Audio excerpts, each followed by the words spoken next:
We're in the home stretch for our final set of PowerPoints here and videos for the Absolutism, Enlightenment, and French Revolution unit. We're getting to the part of the unit on the French Revolution. So we're covering about the years 1789 to 1815. And in this first kind of video, we're going to lay the seeds for the French Revolution, kind of get the ball rolling. We want to preface this with this is very much something, a topic of discussion that you could spend multiple semesters in college going into. It's not a French Revolution class, it's a world history class. So we're very much skimming over the top as in depth as we're going to go. So just keep that in mind. We're going to be skipping not going in depth on a lot of the different details here. I'm just trying to get hit the major points of that. So if you feel like I'm leaving something else, probably because I am. And again, ask questions if you need help. But we just want to make sure we preface that here in the introduction to this so we can understand how this is going to play out. And then again, try to really hit the major important things, starting with how the French Revolution starts. We're getting into the seeds of the French Revolution. Oh, wait, that's the French flag. Wow, that's pretty good PowerPointing that we got there. So we're getting into the seeds of the French Revolution. We understand that the three big ideas that are going to come out of the revolution are these ideas of liberty, equality, fraternity, or en français, liberté, égalité, fraternité to be able to kind of move and understand where the French people are coming under the absolute monarchy of Louis XVI to where they're going to end up when they overthrow him and how they end up with Napoleon as we move into the year 1815. Kind of see how this development kind of winds and changes over the course of the revolution here. Importantly, as we move into the 1780s, for a very long time in France, we see three estates in French society. The free estates, or the three kind of social classes that we have in France, include the first estate, which is the clergy, so people of the cloth, your priests, your bishops, your archbishops, your cardinals, your monks, your nuns, your priests. The second estate is the nobility, and the third estate is the commoners, everybody else. And we can kind of get into what does it mean to be a player in the third estate. But remember, with the rise of the age of exploration and the rise in the different economies that are beginning to develop in Europe, we start to see this merchant class develop and this kind of professional class of doctors and lawyers begin to be able to kind of create some wealth separation between a lowly French peasant, but not really have the kind of cachet and social standing as a French nobleman. And they're kind of in a nebulous zone. So when we say commoners and we say everybody else, keep that in mind that a lot of people really wouldn't say a whole lot that a French peasant has a whole lot of political power. But again, we'll see how this goes here. Now, as we're moving into the 1780s, land ownership in France, if it's this big pie, 10% of the land is going to be owned by the clergy themselves. Another big chunk, about 20% of the land, is going to be owned by the second estate, and the third estate is going to have everything else. So the first and second estate have 30% of the land ownership, and we'll see just which is very much out of proportion to the population that they'll have here, where the third estate has 70% of the land ownership, and yet the first and second estate only make up 2% of the French population, yet they have 90, and the third estate is 98% of it, but yet the first and second own 30% of the land. So we can see how this land ownership is out of proportion to the population averages in French society. When the 1780s become a critical decade for France and a crisis begins to mount, one, ecologically, we see a series of poor harvests. Poor harvest after poor harvest, followed by cold winters, followed by rainy summers, and this begins to mount. So the people in France begin to feel literally hungry. So poor harvests begin to have their effect, and again, it's a poor harvest after poor harvest after poor harvest.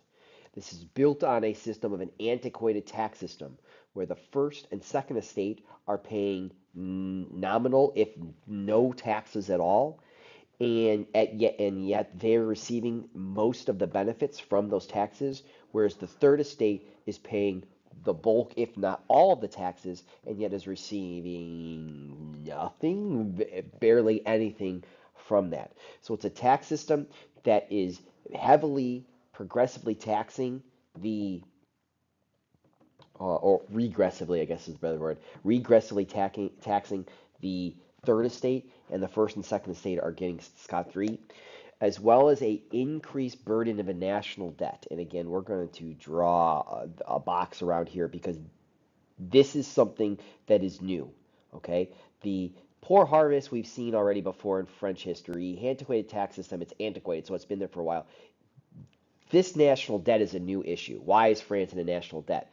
Well, again, put in a world context, what's happening? By 1789, the United States exists. Okay, it didn't exist before that because France helped it come into existence during the American Wars of Revolution. France's fight the 7 Years' War from 1755 to 1763. So these giant worldwide wars cost a lot of money. And so France begins to have a growing national debt that they are having a hard time paying back because the tax system they have in place is not for a global world empire France, it's for a small French kingdom. So if we take a look again, and as we see why are people in France, particularly the third estate, upset with what's going on, is the wealth distribution is not working out well here. So if we see two different triangles here on this map here, we see production decreasing as we go up the triangle and expenditure, the receiving of what's being spent, going down. And what we see here is that the first estate is producing extraordinary little bit of wealth of France, and yet it's getting the most amount of money spent on them. The second estate again is producing very little wealth, and yet is receiving a lot of the expenditures, which means then the third estate is at the bottom producing a vast bulk of the French wealth during this time period, and yet what are they receiving in return for all this work? Barely anything, which again is driving why the French people are upset with the government. So what we'll see is cartoons like this from this time period, again showing the three estates. And those three estates are, you're right, the clergy, first estate, noblemen, here's his legs going that way, second estate, and then we have our French peasant, the third estate. Pay attention to what's going on here. Who's providing all the support to the society? Who's getting the free ride? It's the second and first estates here. And the peasant is doing all the work. So the big fear that the nobleman, second estate, and the clergy, the first estate has is what happens when the alarm of the third estate goes off, reveal. What happens when the third estate here in this cartoon casts off its shackles, grabs the nearby guns and stuff, and then begins to realize the power in politically in their numbers and then also just physically in their numbers. And that's why we see the gasping, scared faces of the clergymen and noblemen here.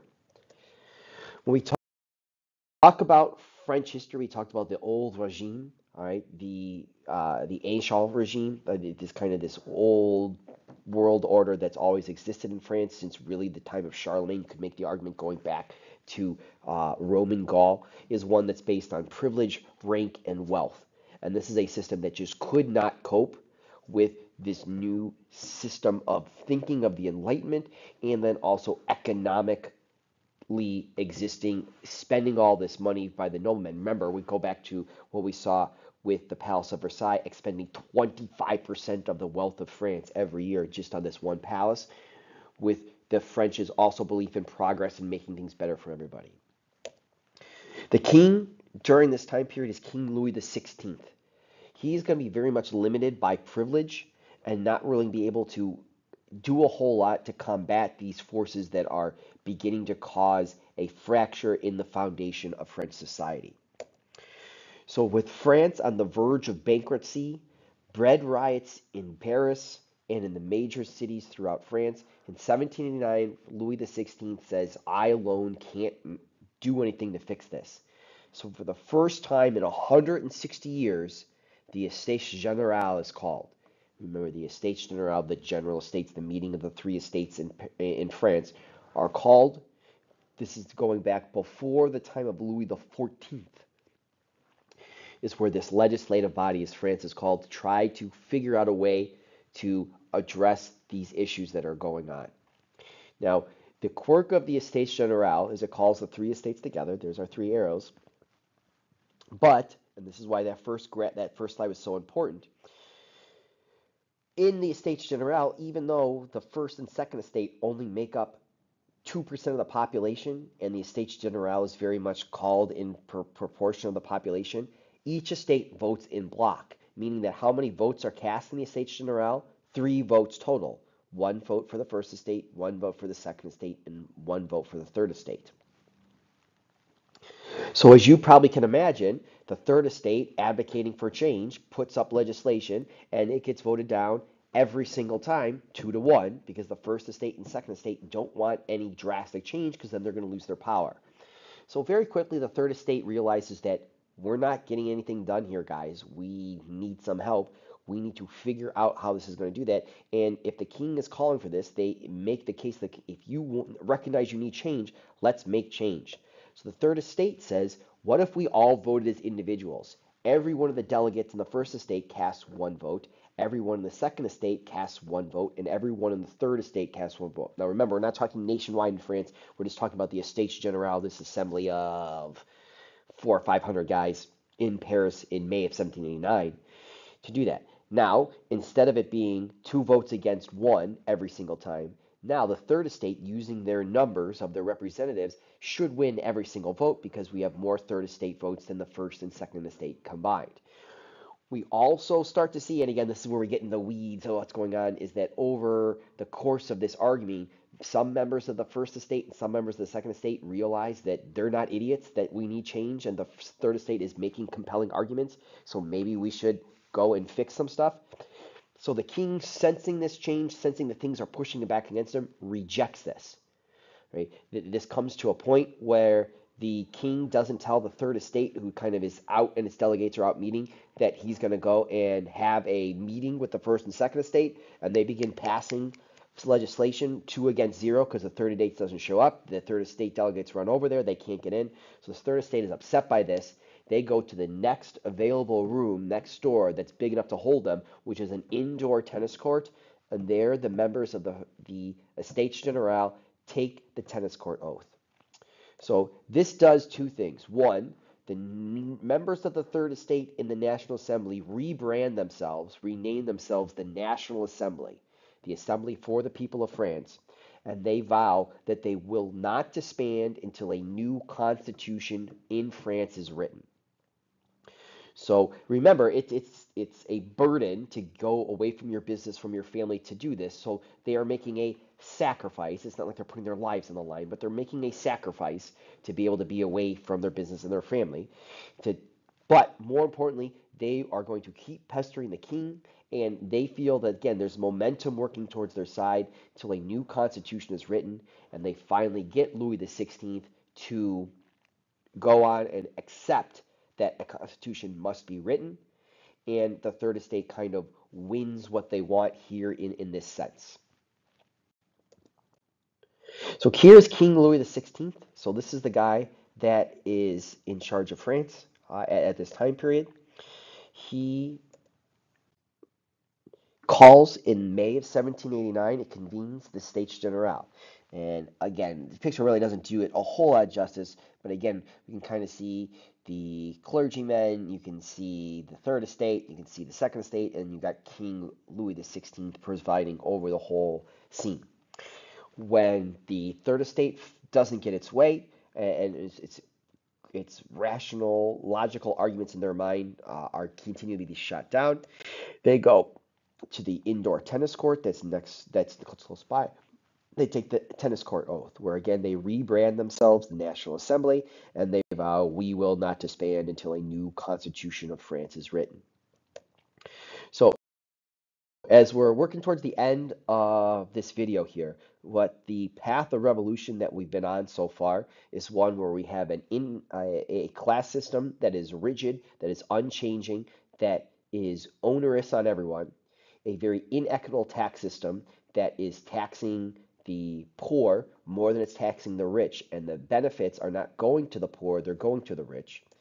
We see a rising national debt with the different foreign wars, and also, I mean, wars within Europe as well that France is fighting that's draining that. Now, coupling these things that are happening with the enlightened ideas of the time period, the extravagance of the monarchy, again, go back to the idea 25% of the wealth of France each year is being spent just on one building for the king and queen. Marie Antoinette has the French government build her a working farm on the grounds of Versailles so she can take a break from being a queen and play act of being a French peasant. So it's just one tiny little example of what's going on here with the French monarchy, totally out of touch with the people, and the system of poor harvest. So all of this leads to the Estates General being called, the tennis court oath being taken. Foreign governments begin to hear of this and they want to back up literally their family members in Marie Antoinette and King Louis XVI. They don't want this virus of revolution spreading outside of France here. So there's talks and there's threats of foreign invasions.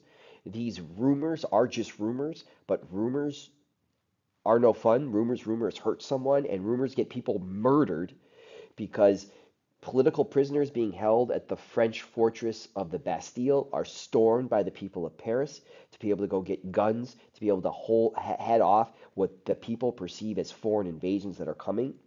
This spreads to the countryside in what's called the Great Fear, where peasants, mishearing and coming up, jumping to their own conclusions, begin to rise up against noblemen in their localities. We get nobles getting their heads chopped off, they're going and freeing. Meanwhile, in Paris, the National Assembly is sitting down and hammering out what they want the new government to guarantee and to uphold, and that's where they write the Declaration of the Rights of Man. So we're very much working our way through the French Revolution in its early stages here, hitting a lot of stuff that's happening very quickly. Remember, this has already happened after the American Revolution. The United States has already written its Constitution in 1789, right? And this is all happening. It's already been ratified. We already have George Washington be elected. This is already happening. So the French aren't really doing this all in a vacuum. They're not dumb. They're seeing what's exactly going on across the Atlantic Ocean in the United States as an example. The Bastille is a French fortress, one of several that rings the city of Paris to be able to protect Paris in case of a foreign invasion. So by the time we get to the 1789, it is a storehouse for guns and ammunition, as well as it's a jail that ends up being used for political prisoners of the king. Again, rumors begin to spread. People begin to think of foreign invasions. The people march on the Bastille. They storm it. They go and they grab a couple political prisoners.